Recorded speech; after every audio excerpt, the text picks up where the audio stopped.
നമ്മൾ കഴിഞ്ഞ ക്ലാസ്സിൽ iron carbon phase diagram iron carbon phase diagram നമ്മൾ ചെറുതായിട്ടൊന്ന് ഇൻട്രൊഡക്ഷൻ തന്നിരുന്നു. കുറച്ചുകൂടെ ഡീറ്റെയിൽ ആയിട്ട് അയൺ കാർബൺ ഫേസ് ഡയഗ്രാം എങ്ങനെയാണ് വരയ്ക്കേണ്ടത് തുടങ്ങിയ കാര്യങ്ങളാണ് ഇന്നത്തെ ക്ലാസ്സിൽ നമ്മൾ ചർച്ച ചെയ്യുന്നത്. അപ്പോൾ നമുക്കറിയാം ഫേസ് ഡയഗ്രാം എല്ലാം ഒരു ബോക്സ് പരുവത്തിലാണ് നമുക്കുള്ളത് അല്ലെ. നമ്മളൊരു എക്സ് ആക്സിസും വൈ ആക്സിസും ഒക്കെ വരച്ച് നമ്മളൊരു ബോക്സ് പോലെയാണ് ഫേസ് ഡയഗ്രാം നമ്മൾ വരച്ചുകൊണ്ടിരിക്കുന്നത്. ഇപ്പൊ നമ്മൾ വീണ്ടും നമ്മളിവിടെ വരയ്ക്കുന്നു.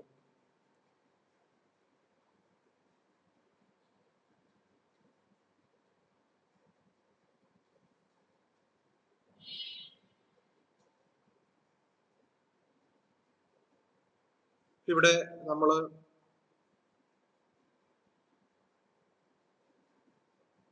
വൈ ആക്സിസിലെ ടെമ്പറേച്ചർ,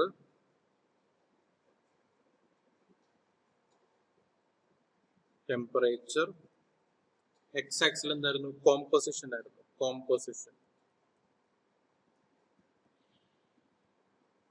ഇവിടെ നമ്മുടെ അയൺ കാർബൺ ഡയഗ്രാം അല്ലെ. ഇപ്പൊ നമ്മുടെ പ്യുവർ അയണിന്റെ പർട്ടിക്കുലർ ലൈൻ ആണ് നമ്മളിവിടെ ആദ്യമേ വരച്ചു വെച്ചിരിക്കുന്നത്.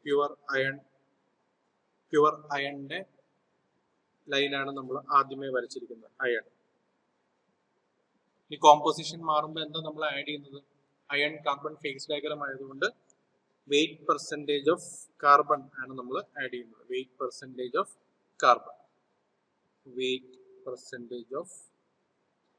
കാർബൺ. നമ്മൾ പഴയ ഇതിന് മുമ്പ് പഠിച്ച ഫേസ് ഡയഗ്രത്തിലേതുപോലെ നമ്മൾ 0 to 100 വരെ ഒന്നും നമ്മൾ കാർബണിന്റെ വെയിറ്റ് പെർസെൻറ്റേജ് ആഡ് ചെയ്യുന്നില്ല. പകരം നമ്മൾ 6.67 വെയിറ്റ് പെർസെൻറ്റേജ് ഓഫ് കാർബൺ വരെ മാത്രമേ നമ്മൾ ആഡ് ചെയ്യുന്നുള്ളൂ എന്നുള്ള കാര്യം ശ്രദ്ധിക്കണം. നമ്മൾ കഴിഞ്ഞ ഫേസ് ഡയഗ്രാം ഒക്കെ പഠിച്ച സമയത്ത് കോപ്പർ നിക്കലിന്റെ phase diagram, binary phase diagram, അല്ലെങ്കിൽ copper silver eutectic phase diagram, binary phase ഡയഗ്രത്തിന് വേറൊരു എക്സാമ്പിൾ യൂടെക്റ്റിക് ഫേസ് ഡയഗ്രാം ഒക്കെ പഠിച്ച സമയത്ത് കോപ്പറിന്റെ കൂടെ ചേർക്കുന്ന ആളെ നമ്മൾ എന്ത് ചെയ്യുന്നു? 0 to 100 വേരി ചെയ്യുന്നുണ്ടായിരുന്നു. ഇവിടെ പക്ഷേ 6.67 വെയിറ്റ് പെർസെൻറ്റേജ് വരെ നമ്മൾ ആഡ് ചെയ്യുന്നുള്ളൂ. അതുകൊണ്ട് തന്നെ നമ്മൾ ഇവിടെ ഈ ഒരു റൈറ്റ് എൻഡിലേക്ക് എത്തുന്ന സമയത്ത് നമ്മുടെ ഈ പർട്ടിക്കുലർ ലൈനിൽ നമുക്ക് കിട്ടുന്നത് പുതിയ കോമ്പൗണ്ട് ആണ്, പുതിയൊരു കോമ്പൗണ്ട് ആണ്. ആ കോമ്പൗണ്ടിന്റെ പേര് Fe3C, അയൺ കാർബൈഡ് അല്ലെങ്കിൽ സിമന്റൈറ്റ് എന്ന് നമ്മൾ അതിനെ വിളിക്കും, സിമന്റൈറ്റ്. അതുകൊണ്ട് തന്നെ നമ്മുടെ ഫേസ് ഡയഗ്രത്തിന് നമുക്ക് വേറൊരു പേരുണ്ട്, iron carbide face diagram. Iron carbide face diagram എന്നും നമ്മൾ ഇതിനെ വിളിക്കും. അയൺ കാർബൈഡ് ഫേസ് ഡയഗ്രാം എന്നും നമ്മൾ വിളിക്കും. ഇനി നമുക്കിനി ഫേസ് ഡയഗ്രാം നമുക്ക് വരയ്ക്കണം. ഫേസ് ഡയഗ്രാം വരയ്ക്കുന്നതിന് മുമ്പ് നമുക്ക് കാണാതെ പഠിക്കുകയല്ല ചെയ്യേണ്ടത്. നമ്മൾ അതിന് മുമ്പ് നമ്മൾ എന്തൊക്കെയാണ് ഇവിടെ നടക്കുന്നത് എന്നുള്ള ചെറിയൊരു ഊഹം നമുക്ക് നമ്മുടെ മനസ്സിലുണ്ടെങ്കിൽ നമുക്ക് ഫേസ് ഡയഗ്രാം ഭംഗിയായിട്ട് വരയ്ക്കാൻ പറ്റും. അപ്പൊ അതിന് ആദ്യം മനസ്സിലാക്കേണ്ടത് പ്യുവർ അയണിന്റെ സ്വഭാവമാണ് മനസ്സിലാക്കുന്നത്. പ്യുവർ അയണിന്റെ സ്വഭാവം മനസ്സിലാക്കണം എന്ന് പറഞ്ഞാൽ ടെമ്പറേച്ചർ കൂടുന്നതനുസരിച്ച്, അല്ലെങ്കിൽ നമ്മൾ അയണിനെ എടുത്തിട്ട് നമ്മൾ ഹീറ്റ് ചെയ്യുന്നതനുസരിച്ച് അത് ഓരോ ടെമ്പറേച്ചറിലും ചില ടെമ്പറേച്ചറുകളിൽ ചില സ്വഭാവ മാറ്റം അതിന് സംഭവിക്കും. എന്ന് പറഞ്ഞു കഴിഞ്ഞാൽ ഇപ്പൊ നമുക്കൊരു ടെമ്പറേച്ചർ 912 ഡിഗ്രി സെൽഷ്യസ് എന്ന് വിചാരിക്കുക, 912 എന്ന് വിചാരിക്കുക. ഈ 912 വരെ പ്യുവർ അയൺ BCC സ്ട്രക്ചറിലായിരിക്കും. 912 വരെ ഇത് BCC സ്ട്രക്ചറിലായിരിക്കും അയൺ ഇരിക്കുക. 912 വരെ BCC സ്ട്രക്ചറിലായിരിക്കും. ഈ 912 തൊട്ട് ഏകദേശം 1394 ഡിഗ്രി സെൽഷ്യസ് വരെ, 1394 ഡിഗ്രി സെൽഷ്യസ് വരെ ഇദ്ദേഹം FCC ആയിരിക്കും. ഇനി 1394 തൊട്ട് ഏകദേശം 1538 വരെ, 1538 വരെ വീണ്ടും അയൺ BCC ആയിട്ടിരിക്കും. ഈ 3 പോയിന്റുകൾ നമുക്ക് വളരെ ക്രൂഷ്യലാണ്. ഇനി ഇത് കൂടാതെ കുറച്ച് ടെമ്പറേച്ചറുകളും നമുക്ക് വളരെയധികം ഇമ്പോർട്ടൻ്റ് ആണ്. കുറച്ച് ടെമ്പറേച്ചറുകളും നമുക്ക് വളരെയധികം ഇമ്പോർട്ടൻ്റ് ആണ്. അത് ഇൻവേരിയന്റ് റിയാക്ഷൻസ് നടക്കുന്ന ടെമ്പറേച്ചറുകളാണ് നമുക്ക് ഇമ്പോർട്ടൻ്റ്. അതിനൊരു ഉദാഹരണമാണ് 727 degree Celsius. 727 degree Celsius. 727 degree Celsius. അടുത്തൊരു ടെമ്പറേച്ചർ ആണ് 1147 ഡിഗ്രി സെൽഷ്യസ്. 1147 degree Celsius. അത് ഏകദേശം നമ്മളിവിടെ വരുന്നു എന്ന് വിചാരിക്കും. 1147 ഡിഗ്രി സെൽഷ്യസ്. അടുത്തൊരു temperature 1493 degree Celsius. 1493 degree Celsius. നമുക്കൊന്ന് എഴുതാം. ഇവിടുത്തെ 727 ഡിഗ്രി സെൽഷ്യസ്, ഇവിടെ 1147 ഡിഗ്രി സെൽഷ്യസ്, ഇവിടെ വരുമ്പം 1493 ഡിഗ്രി സെൽഷ്യസ്. ഈ ടെമ്പറേച്ചറുകൾ വളരെയധികം ഇമ്പോർട്ടൻ്റ് ആണ്. ഈ ടെമ്പറേച്ചറുകളിലാണ് നമുക്ക് ഇൻവേരിയന്റ് റിയാക്ഷൻസ് നടക്കുന്നത്. അത് നമുക്ക് അറിഞ്ഞിരിക്കണം. ഇനി നമുക്ക് ഫേസ് ഡയഗ്രാം പതുക്കെ നമുക്ക് കംപ്ലീറ്റ് ചെയ്യാം. ഫേസ് ഡയഗ്രാം നമുക്ക് കംപ്ലീറ്റ് ചെയ്യണം. അപ്പൊ അതിന് നമ്മൾ ആദ്യം ചെയ്യുന്നത് സിംഗിൾ ഫേസ് റീജിയൻസ് ആയിരിക്കും ആദ്യം കംപ്ലീറ്റ് ചെയ്യാം. അപ്പൊ ഇവിടെ ആദ്യത്തെ സിംഗിൾ ഫേസ് റീജിയൻ വരുന്നത് ഞാൻ വരയ്ക്കാം. ഈ ഒരു മേഖലയിലാണ് ആദ്യത്തെ സിംഗിൾ ഫേസ് റീജിയൻ വരുന്നത്. അടുത്ത സിംഗിൾ ഫേസ് റീജിയൻ വരുന്നത് ഈ ഒരു ഏരിയയിലാണ് അടുത്ത സിംഗിൾ ഫേസ് റീജിയൻ വരുന്നത്. ഇനി ഒരു സിംഗിൾ ഫേസ് റീജിയൻ വരുന്നത് കുറച്ചുകൂടെ കോംപ്ലിക്കേറ്റഡ് ആയിട്ടായിരിക്കും, നമ്മൾ അറിഞ്ഞിരിക്കണം.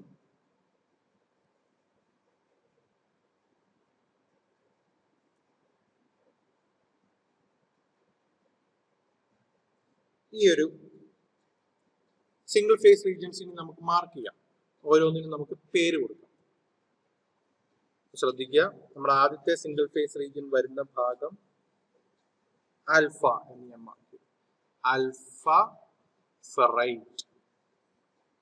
ആൽഫ ഫെറൈറ്റ് എന്ന് പറഞ്ഞു കഴിഞ്ഞാൽ അയണിന്റെയും കാർബണിന്റെയും ഇന്റർസ്റ്റീഷ്യൽ സൊല്യൂഷൻ ആണ്. അയണിന്റെയും കാർബണിന്റെയും ഇന്റർസ്റ്റീഷ്യൽ സൊല്യൂഷൻ ആണ്. പക്ഷെ അത് കംപ്ലീറ്റ്ലി സോല്യൂബിൾ ആണ്. എന്ന് പറഞ്ഞു കഴിഞ്ഞാൽ അവിടെ സിംഗിൾ ഫേസ് ആണ്. അത് രണ്ട് ഫേസ് ആയിട്ട് നിൽക്കുന്നില്ല, ഒറ്റ ഫേസ് ആയിട്ടാണ് നമ്മൾ കൺസിഡർ ചെയ്യുന്നത്. അതാണ് സിംഗിൾ ഫേസ്. അതാണ് കംപ്ലീറ്റ്ലി സോല്യൂബിൾ എന്ന് പറയുന്നത്. മാക്സിമം സോല്യൂബിലിറ്റി എവിടെയാ വരുന്നത്? മാക്സിമം സോല്യൂബിലിറ്റി എവിടെയാ വരിക? അത് നമുക്ക് ഇവിടെ നോക്കിയാൽ മനസ്സിലാവും. ഈ പോയിന്റിലാണ്, പർട്ടിക്കുലർ ടെമ്പറേച്ചറിലാണ് മാക്സിമം സോല്യൂബിലിറ്റി വരിക. അതിന്റെ വാല്യൂ 0.022 എന്ന് വരും. 0.022 എന്ന് വരും. അടുത്ത സിംഗിൾ ഫേസ് റീജിയൻ എവിടെയാണ് വരുന്നത്? അടുത്ത സിംഗിൾ ഫേസ് റീജിയൻ വരുന്നത് ഇവിടെയാണ്, ഗാമ. ഗാമ ഓസ്റ്റനേറ്റ് എന്നാണ് നമ്മൾ അതിനെ പറയുക. ഗാമ ഓസ്റ്റനേറ്റ്.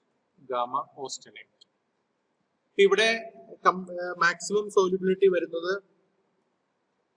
ഈ ഒരു ഭാഗത്താണ്. 2.14 ആണ് അവിടുത്തെ weight percentage. 2.14% of carbon. 2.14 weight percentage of carbon. Maximum solubility at a particular 1147 degree സെൽഷ്യസിൽ 2.14 ആഡ് ചെയ്ത വരെ അത് കംപ്ലീറ്റ്ലി സോല്യൂബിൾ ആയിരിക്കും, സിംഗിൾ ഫേസ് ആയിരിക്കും ഇരിക്കും. അതിനപ്പുറത്തേക്ക് പോയി കഴിഞ്ഞാൽ എന്ത് സംഭവിക്കുക? അത് 2 ഫേസ് റീജിയനിലേക്ക് മാറും. ശ്രദ്ധിക്കുക.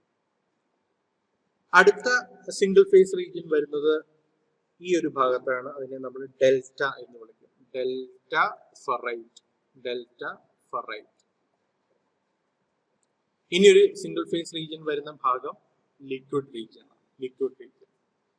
ഇപ്പോഴും നമ്മുടെ ഫേസ് ഡയഗ്രാം കംപ്ലീറ്റ് ആയിട്ടില്ല. ഫേസ് ഡയഗ്രാം കംപ്ലീറ്റ് ആവാനുണ്ട്. നമ്മൾ കംപ്ലീറ്റ് ആക്കുന്നു ആദ്യം.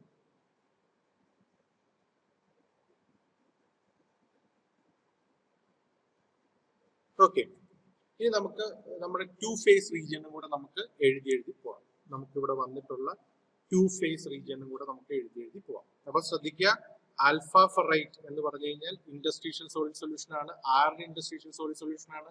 അയണിന്റെയും കാർബണിന്റെയും ഇൻഡസ്ട്രീഷ്യൽ സോളിഡ് സൊല്യൂഷൻ ആണ്. ഗാമ എന്ന് പറയുന്നതും അയണിന്റെയും കാർബണിന്റെയും ഇൻഡസ്ട്രീഷ്യൽ സൊല്യൂഷൻ ആണ്. പക്ഷെ ആൽഫയും ഗാമയും തമ്മിലുള്ള വ്യത്യാസം എന്താ? ആൽഫയിലെ അയൺ എല്ലാം BCC സ്ട്രക്ചർ ഉള്ളതും ഗാമയിലെ അയൺ എല്ലാം FCC സ്ട്രക്ചർ ഉള്ളതുമാണ്. ഡെൽറ്റയുടെ പ്രത്യേകത എന്താ? ആൽഫയായിട്ട് കമ്പയർ ചെയ്യുമ്പോൾ ഡെൽറ്റയും BCC തന്നെയാണ്, പക്ഷെ ടെമ്പറേച്ചർ റേഞ്ച് വ്യത്യാസമാണ്. ടെമ്പറേച്ചർ വ്യത്യാസമാണ്. ഹയർ ടെമ്പറേച്ചറിലാണ് ഡെൽറ്റ ഫെറൈറ്റുകൾ ഉണ്ടാകുന്നത്. ഇത് മൂന്നും ഇൻഡസ്ട്രീഷ്യൽ സൊല്യൂഷൻ ആണ് അയണിന്റെയും കാർബണിന്റെയും. സിംഗിൾ ഫേസ് റീജിയൻ ആയതുകൊണ്ട് ഇവിടങ്ങളിലെല്ലാം ആൽഫ ഫെറൈറ്റ് ഉള്ളിടത്തും ഗാമ ഓസ്നേറ്റ് ഉള്ളിടത്തും ഡെൽറ്റ ഫെറൈറ്റ് ഉള്ളിടത്തും എല്ലാം എന്താ സംഭവിക്കുന്നത്? അത് കംപ്ലീറ്റ്ലി സോല്യൂബിൾ ആണ്. കംപ്ലീറ്റ്ലി സോല്യൂബിൾ ആണ്. ഇനി നമുക്ക് മാർക്ക് ചെയ്യേണ്ടത് ടു ഫേസ് റീജിയൻസ് ആണ്. ടു ഫേസ് റീജിയൻസ്, ഇവിടെ ഒരു ടു ഫേസ് റീജിയൻ വരും, ഡെൽറ്റ പ്ലസ് ലിക്വിഡ്. അടുത്ത ടു ഫേസ് റീജിയൻ വരുന്നത് എവിടെയാ? ഗാമ പ്ലസ് ഡെൽറ്റ, ഇവിടെ ടു ഫേസ് റീജിയൻ വരും. അടുത്തത് liquid plus gamma, two phase region. ഇവിടെ liquid plus Fe3C, two phase region. ഇവിടെ gamma plus Fe3C, two phase region. ഇവിടെ alpha plus Fe3C. Fe3C cementite. ഇതാണ് two phase regions. ഇവിടെ ഒരു കോമ്പോസിഷനും കൂടെ നമുക്ക് മെൻഷൻ ചെയ്യാനുണ്ട്. 4.3. ഈ ഒരു കോമ്പോസിഷൻ 0.76. ഈ ഒരു കോമ്പോസിഷൻ 0.18. ഇത്രയും ആയി കഴിഞ്ഞാൽ നമ്മൾ ഇപ്പോ നമുക്ക് പ്രധാനപ്പെട്ട ടെമ്പറേച്ചറുകൾ മാർക്ക് ചെയ്തു, കോമ്പോസിഷൻസ് മാർക്ക് ചെയ്തു, ഫേസുകൾ മാർക്ക് ചെയ്തു. എന്തുകൊണ്ടാണ് അയൺ കാർബൺ ഡയഗ്രം ഇത്രയധികം പ്രാധാന്യമുള്ളത്? എന്തുകൊണ്ടാണ് അയൺ കാർബൺ ഡയഗ്രം ഇത്രയധികം പ്രാധാന്യമുള്ളത്? അത് ശ്രദ്ധിച്ചു കഴിഞ്ഞാൽ 2.14 എന്ന് പറയുന്ന വാല്യൂവിന് ലെഫ്റ്റ് സൈഡിലുള്ളതെല്ലാം സ്റ്റീലാണ്. ലെഫ്റ്റ് സൈഡിലുള്ളതെല്ലാം സ്റ്റീലാണ്. റൈറ്റ് സൈഡിലുള്ളതെല്ലാം കാസ്റ്റ് അയണുമാണ്. ഈ മെറ്റീരിയലിന്റെ എല്ലാം ആയിരക്കണക്കിന് വെറൈറ്റിയാണ് ഈ ഒരു ചെറിയ ബോക്സിന്റെ ഉള്ളിൽ ഫേസ് ഡയഗ്രത്തിൽ നമുക്ക് റെപ്രസെന്റ് ചെയ്യാൻ പറ്റുന്നത്. ഇത് ഓരോ പോയിന്റും, ഇവിടെ ഓരോ പോയിന്റും നമ്മൾ അസ്യൂം ചെയ്ത് കഴിഞ്ഞാൽ അത് ഓരോന്നും ഓരോ അലോയിയാണ്. ഓരോന്നും ഓരോ അലോയിയാണ്. അതിൽ 2.14 വെയിറ്റ് പെർസെന്റേജ് കാർബൺ വരെ ആഡ് ചെയ്യുന്നിടത്തോളം നമുക്ക് സ്റ്റീൽ ആണുള്ളത്. അതിനപ്പുറത്തേക്ക് നമുക്ക് കാസ്റ്റ് അയൺ ആണുള്ളത്. 6.67 വെയിറ്റ് പെർസെന്റേജ് വരെ നമുക്ക് എഞ്ചിനീയറിംഗ് ആപ്ലിക്കേഷൻ അനുസരിച്ച് നമുക്ക് വളരെ സിഗ്നിഫിക്കന്റ് ആയിട്ടുള്ളതും ഇമ്പോർട്ടന്റ് ആയിട്ടുള്ളതും ഉള്ളത്. അത് അവിടെ സംഭവിക്കുന്ന ഒരു ഇന്റർ മെറ്റാലിക് കോമ്പൗണ്ട് ഉണ്ടാകുന്നു. സിമെന്റൈറ്റ് എന്ന് പറയുന്ന ഇന്റർ മെറ്റാലിക് കോമ്പൗണ്ട് ആണ് നമുക്ക് അവിടെ ഉണ്ടാകുന്നത്. ഇനി അയൺ കാർബൺ ഡയഗ്രത്തിനെ പ്രത്യേകതയുള്ള ആക്കുന്ന ഒരാളെ കൂടിയുണ്ട്. അത് ഇൻവേരിയന്റ് റിയാക്ഷൻസ് ആണ്. ഇൻവേരിയന്റ് റിയാക്ഷൻസ് ആണ്. അതെവിടെയൊക്കെയാണ് നടക്കുന്നത്? ഒരു ഇൻവേരിയന്റ് റിയാക്ഷൻ നടക്കുന്നത് എ എന്ന് പറയുന്ന പോയിന്റിലാണ്. എ എന്ന് പറയുന്ന പോയിന്റിൽ ഏത് ഇൻവേരിയന്റ് റിയാക്ഷൻ ആണ് നടക്കുന്നത്? യൂടെക്റ്റിക് റിയാക്ഷൻ ആണ് നടക്കുന്നത്. യൂടെക്റ്റിക് റിയാക്ഷൻ. യൂടെക്റ്റിക് റിയാക്ഷൻ എന്ന് പറഞ്ഞാൽ എന്താ സംഭവിക്കുന്നത്? അവിടെ liquid face upon cooling, or തിരിച്ചു വേണമെങ്കിൽ ചിന്തിക്കാം. അതുകൊണ്ടാണ് രണ്ട് ആരോ ഇട്ടിരിക്കുന്നത്. ലിക്വിഡ് ഫേസ് എന്തായിട്ട് മാറുന്നു?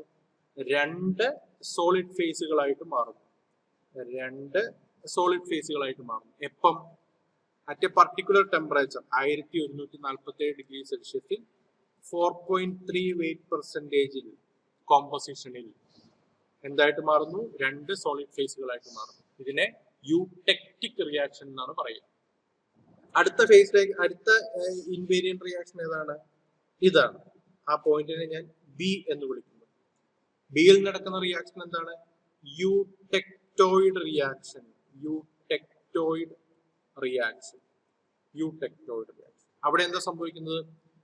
Gamma phase upon heating or cooling. എന്താ അപ്പോൺ കൂളിംഗ് എന്താണ് സംഭവിക്കുന്നത്? രണ്ട് സോളിഡ് ഫേസ്, ഒരു സോളിഡ് ഫേസ് വീണ്ടും രണ്ട് സോളിഡ് ഫേസുകളായിട്ട് മാറുന്നു. അറ്റ് എ പർട്ടിക്കുലർ ടെമ്പറേച്ചർ ഏതാ? 727 ഡിഗ്രി സെൽഷ്യസിൽ 0.76 വെയിറ്റ് പെർസെന്റേജ് കാർബൺ. അടുത്ത ഇൻവേരിയന്റ് റിയാക്ഷൻ നടക്കുന്നത് എവിടെയാണ്? ഈ ഒരു പർട്ടിക്കുലർ പോയിന്റ് ആണ്, പോയിന്റ് സി. അവിടെ പെരിടെക്റ്റിക് റിയാക്ഷൻ ആണ് നടക്കുന്നത്. പെരിടെക്റ്റിക് റിയാക്ഷൻ. അവിടെ എന്താ സംഭവിക്കുന്നത്? ഡെൽറ്റ പ്ലസ് ലിക്വിഡ്, ഒരു ടു ഫേസ് റീജിയൻ എന്തായിട്ട് മാറുന്നു? ഒരു സിംഗിൾ സോളിഡ് ഫേസ് റീജിയൻ ആയിട്ട് മാറുന്നു. ഏത് ടെമ്പറേച്ചറിൽ? 1493 ഡിഗ്രി സെൽഷ്യസിൽ ഏകദേശം 0.18 വെയിറ്റ് പെർസെന്റേജ് കാർബൺ. ഇതാണ് നടക്കുന്ന 3 ഇൻവേരിയന്റ് റിയാക്ഷൻസ്. അതറിഞ്ഞിരിക്കണം. ഇപ്പൊ പ്രധാനപ്പെട്ട ടെമ്പറേച്ചറുകൾ അറിഞ്ഞിരിക്കണം, സ്റ്റീല് എവിടെയാണ് ഇരിക്കുന്നതെന്ന് അറിഞ്ഞിരിക്കണം, കാസ്റ്റേൺസ് വരുന്നത് എവിടെയാണെന്ന് അറിഞ്ഞിരിക്കണം. നമ്മളിവിടെ ഒരു പർട്ടിക്കുലർ വെയിറ്റ് പെർസെൻറ്റേജ് 100% വേരി ചെയ്യുന്നില്ല, 6.67 വെയിറ്റ് പെർസെൻറ്റേജ് വരെ വേരി ചെയ്യുന്നുള്ളൂ മനസ്സിലാക്കണം. അതെന്തുകൊണ്ടാണെന്ന് നോക്കി പോകുമ്പോഴാണ് അവിടെ സിമെന്റേറ്റ് എന്ന് പറഞ്ഞ ഇന്റർമെറ്റാലിക് കോമ്പൗണ്ട് ഉണ്ടാകുന്നു എന്നുള്ള കാര്യം മനസ്സിലാക്കണം. അതിനപ്പുറത്തേക്ക് എഞ്ചിനീയറിംഗ് പോയിന്റ് ഓഫ് വ്യൂവിൽ നമുക്ക് പ്രത്യേകിച്ച് സിഗ്നിഫിക്കന്റ് ആയിട്ടുള്ള മെറ്റീരിയൽസ് ഒന്നുമില്ല. അതേസമയം 6.67 വെയിറ്റ് പെർസെൻറ്റേജിന്റെ ഉള്ളിൽ ആയിരക്കണക്കിന് മെറ്റീരിയൽസ് ആണ് ഈ ചെറിയ ബോക്സിന്റെ ഉള്ളിൽ കിടക്കുന്നത്. ആയിരക്കണക്കിന് അലോയ്സ് ആണ് മെറ്റീരിയൽസിന്റെ ഉള്ളിൽ കിടക്കുന്നത്, സ്റ്റീലാണ് മെറ്റീരിയൽസിന്റെ ഉള്ളിൽ കിടക്കുന്നത്. ഓട്ടോമൊബൈൽ രംഗത്ത് വിപ്ലവം സൃഷ്ടിച്ച മെറ്റീരിയലാണ് നമ്മുടെ ഈ ഒരു ബോക്സിന്റെ ഉള്ളിൽ കിടക്കുന്നത് എന്നൊക്കെ നമ്മൾ അറിഞ്ഞിരിക്കണം. ഏതൊക്കെ ഫേസ് എവിടെയൊക്കെ വരുന്നു, എങ്ങനെയൊക്കെ വരയ്ക്കണം, ഇത്രയും കാര്യങ്ങളെല്ലാം ഈ ഫേസ് ഡയഗ്രം പഠിക്കുന്ന സമയത്ത് നമ്മൾ പ്രധാനമായിട്ടും അറിഞ്ഞിരിക്കണം. ഓരോ ടെമ്പറേച്ചർ വാല്യൂസും അറിഞ്ഞിരിക്കണം. ഇൻവേരിയന്റ് റിയാക്ഷൻസ് നടക്കുന്ന പോയിന്റുകൾ അറിഞ്ഞിരിക്കണം. കാർബണും അയണും തമ്മിലുള്ള ഇൻഡസ്ട്രീഷ്യൽ സൊല്യൂഷൻ, അയണിന്റെ ഉള്ളിൽ കാർബൺ ഇൻഡസ്ട്രീഷ്യൽ വോയിഡ്സിൽ കയറിയിരിക്കുന്ന അയൺ കാർബൺ സൊല്യൂഷൻ ഉള്ള അലോയ് സിസ്റ്റം ആണ് നമ്മൾ ഈ ഫേസ് ഡയഗ്രത്തിലൂടെ പഠിക്കുന്നത് എന്നുള്ള കാര്യം നമ്മൾ അറിഞ്ഞിരിക്കണം. ആൽഫ ഫെറൈറ്റ് എന്ന് പറഞ്ഞു കഴിഞ്ഞാൽ ആൽഫ ഫെറൈറ്റിലെ അയൺ BCC അയണും കാർബണും ആണെന്ന് മനസ്സിലാക്കണം. ഗാമ ഓസ്നേറ്റിന്റെ സമയത്ത് അയൺ HCC ആണെന്ന് ഓർത്തിരിക്കണം. ഡെൽറ്റ ഫെറൈറ്റിലെ അയൺ BCC ആണെന്ന് ഓർത്തിരിക്കണം. ആൽഫ ഫെറൈറ്റും ഡെൽറ്റ ഫെറൈറ്റും തമ്മിലുള്ള വ്യത്യാസം, ഡെൽറ്റ ഫെറൈറ്റ് ഉണ്ടാകുന്നത് ഹയർ ടെമ്പറേച്ചറിലാണ് എന്നുള്ള കാര്യം ഓർത്തിരിക്കണം. ഇതൊക്കെയാണ് കോമൺ ആയിട്ട് ഇൻട്രൊഡക്ഷൻ എന്നുള്ള രീതിയിൽ phase diagram, iron carbon phase ഡയഗ്രത്തിൽ നമുക്ക് പ്രധാനമായിട്ട് പഠിക്കേണ്ടത്.